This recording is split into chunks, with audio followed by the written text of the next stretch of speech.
Firefighters provide a 24-hour, 7 days a week, all-hazard emergency service.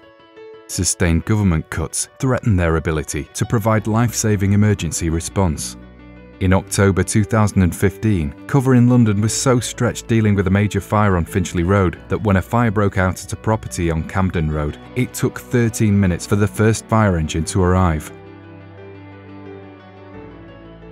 A pensioner jumped from a window to his death.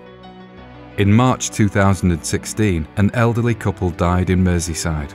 5 fire engines were already deployed at a factory fire in Birkenhead, which meant that an adequate, safe response couldn't reach them in time. This government wants to cut its funding to the fire and rescue service by 20% in this Parliament. In the last Parliament, it cut it by 30%.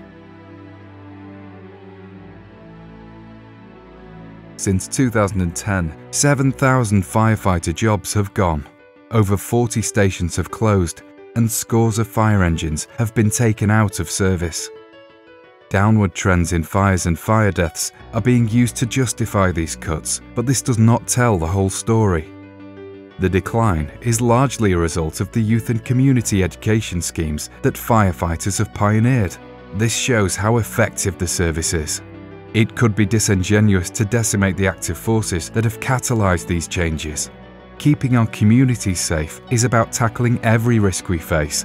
Cuts are undermining the service's ability to do that.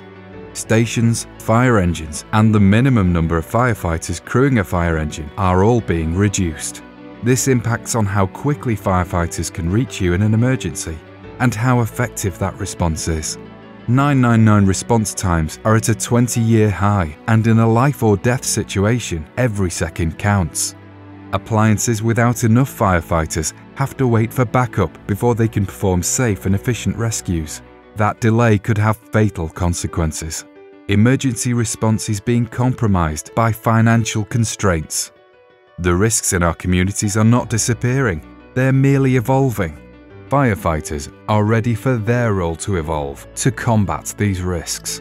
Adequate funding, equipment, and training is needed to do this. Sustained budget cuts have to stop.